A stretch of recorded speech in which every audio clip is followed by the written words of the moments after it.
kasih diberi kesempatan untuk menyampaikan di dalam forum ini. Di tengah keprihatinan kita berbagai kasus yang ada di Indonesia juga melibatkan pihak-pihak dari pesantren, juga bergabungan dengan pengusahaan, ini menjadi sebuah tren yang kita besar. Namun demikian harus dipahami bahwa tidak semua permasalahan atau kasus per kasus itu bisa digeneralisasikan. Nah, hari ini pesantren kami, pesantren Siddiqiyah pun mengalami ujian yang sama, di mana diawali dari tahun 2017 itu dikatakan, diinformasikan ada kejadian tindak pencabulan dan pemerkosaan yang melibatkan salah satu santriwati dari pesantren kami, di mana yang dituduhkan pelakunya adalah MSA. Dari awal kemunculan kasus ini sudah sangat jelas bahwa ada upaya-upaya untuk melakukan kebohongan publik dan fitnah bagi pesantren, di mana di awal di framing demikian luas melalui media-media massa bahwa pelapor atau korban itu dinyatakan adalah anak di bawah umur, dan ini pasti akan menghentak seluruh lapisan masyarakat karena kami pahami ini adalah kasus yang sensitif. Sampai-sampai dari Komisi Perlindungan Anak, komisi waktu itu Pak Sirait juga dihadirkan, karena pasti akan berkepentingan kalau menyangkut persoalan anak di bawah umur. Tapi faktanya adalah pelapor ini sudah dewasa. Nah, ini ada apa? Sebuah framing yang dibangun dengan atas nama kebenaran, atas nama keadilan, tapi dibangun dari fondasi kebohongan besar. Yang kedua, bahwa MSA ditetapkan oleh Polres Jombang dalam status tersangka tanpa sekalipun dimintai keterangan.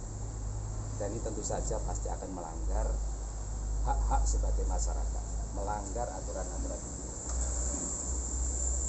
Selanjutnya kemudian permasalahan ini bergulir sampai dengan diambil alih oleh Polda.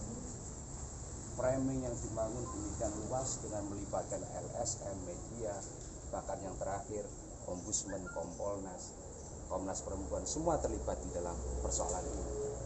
Yang menjadi tanda tanya besar adalah kenapa pelaporan tahun 2019 di mana tersangka tidak pernah diperiksa sekalipun di dalam penetapan tersangka ini demikian panjang prosesnya. Sementara kita ketahui bersama setiap kasus-kasus yang mencangkut pencabulan dan pemerkosaan tidak dibutuhkan lama, pasti sudah diproses sampai dengan pengadilan. Nah, fakta yang lain adalah ketika kasus ini diambil alih oleh Polda, maka berkas yang dilimpahkan Polda ke Kejaksaan dikembalikan 7 kali. Ini harus dipahami bersama. Artinya ada persoalan-persoalan yang tidak mampu diselesaikan oleh Polda untuk melengkapi berkas. Sampailah pada upaya-upaya hukum yang akan kami lakukan untuk mendapatkan keadilan, dan itu sudah menjadi hak siapapun warga negara dengan melakukan pra-peradilan di Pengadilan Negeri Surabaya. Hasilnya tidak diterima karena secara formil keputusannya perlu melibatkan Polres. Di sisi yang lain, kasus ini kemudian terus menggelinding sampai dengan ada keterlibatan pihak-pihak yang ada di Jakarta. Kita tahu di Jakarta di sebuah konten YouTube yang dilakukan disampaikan bahwa beberapa pihak, ada Susi, ada Ana Abila dari LSM Jombang mengatakan bahwa tersangka pada saat sudah ditetapkan sebagai tersangka tidak kooperatif, tidak pernah memenuhi panggilan Polda untuk diperiksa. Ini juga kebohongan publik dan menyesatkan. Karena faktanya PSK sudah hadir di Polda untuk diperiksa. Kebohongan yang kedua, di dalam fakta persidangan di pra-peradilan yang pertama di Surabaya, semua publik bisa mengikuti bahwa kasus ini yang pertama tidak ada alat bukti yang bisa membuktikan kejadian ini. alat bukti yang dimaksud adalah sebuah flash disk yang dinyatakan oleh pelapor menjadi bukti atas kasus ini. Begitu di lab forensik Polda ternyata tidak ada isinya, error. Yang kedua, visum yang diajukan, yang dilakukan oleh pelapor 6 bulan setelah adanya kejadian dilaporkan, ternyata tidak membuktikan atau tidak punya kualitas yang bisa kemudian menghubungkan kausalitas atas kejadian tersebut. Dengan demikian maka lagi-lagi kasus ini diletakkan di dalam proses kebohongan dan rekayasa. Yang ketiga, bagaimana mungkin sebuah kasus sama sekali tidak ada satupun saksi mata yang mengetahui kejadian. Sekian lama Siddiqiyah ini menghadapi dan mendapatkan berbagai macam pemberitaan yang sepihak. Yang lebih memprihatinkan adalah dikatakan bahwa Siddiqiyah ini menanamkan paham radikalisme. Semua pihak bisa melihat itu di YouTube-nya Rudi. Sebuah kejahatan yang besar bagi kami di saat Siddiqiyah ini menanamkan rasa cinta tanah air, bahkan menjadi sebuah kurikulum wajib di dalam sekolah Tarbiyah Global Banat, ditanamkan sejak dini untuk cinta tanah air. Di sisi yang lain, dia lain mengatakan Siddiqiyah ini menanamkan paham radikalisme. Kami berharap bahwa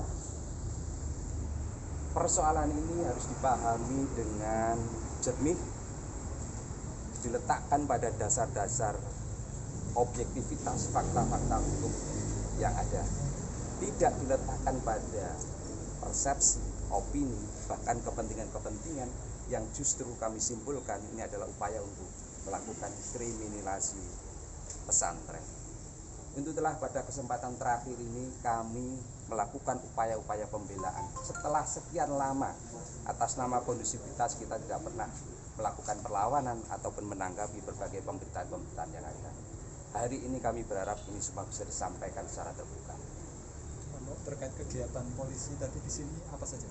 Ya, kami dari pesantren Siddiqiyah ini tentu saja dididik untuk memberikan penghormatan, menghormati baik pemerintah, institusi Polri atau siapapun.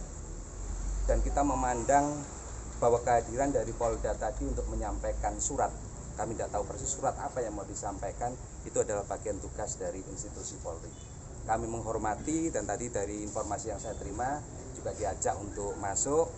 Namun demikian kami dari pesantren ini terkait dengan kasus sudah ada tim pengacara, sehingga tadi teman-teman tidak ada hak untuk menerima surat dan dipersilakan untuk berkomunikasi kepada tim pengacara kami. Tujuannya apa tadi selain mengantarkan surat? Tidak lebih hanya mengantarkan surat, itu yang kami terima. Atau menjemput untuk?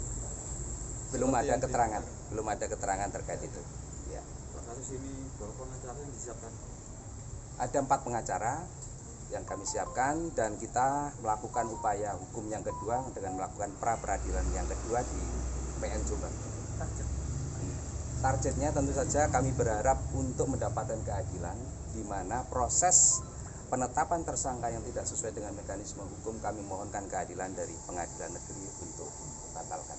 Untuk polisi tadi sempat dipertemukan dengan putra Pak ya? Tidak sempat.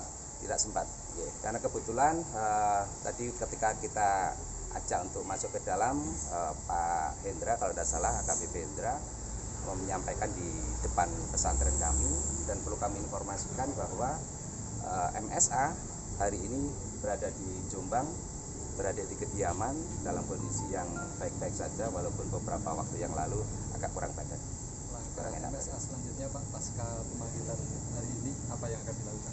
Kami mengharapkan ada penghormatan terhadap mekanisme dan upaya hukum yang kami lakukan, sehingga masing-masing bisa menahan diri sampai dengan kita mengikuti proses persidangan di pra peradilan.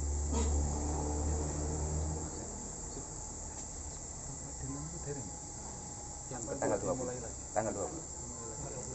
Ya. Dan kawan-kawan ini kita bisa menyaksikan bahwa hari ini di pesantren kami ini setiap hari ada ribuan santri-santriwati kita, baik itu yang bermukim di lingkungan pesantren maupun yang setiap hari mengalir dari daerah-daerah. Ini sebagai bukti kecintaan kami pada Siddiqiyah dan pembelaan kami terhadap apa-apa yang kita yakini sebagai upaya untuk kriminalisasi pesantren. Masih.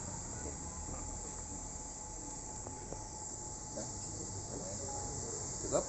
Insyaallah. Atur semangat. Kalau kurang saya Siap, Pak.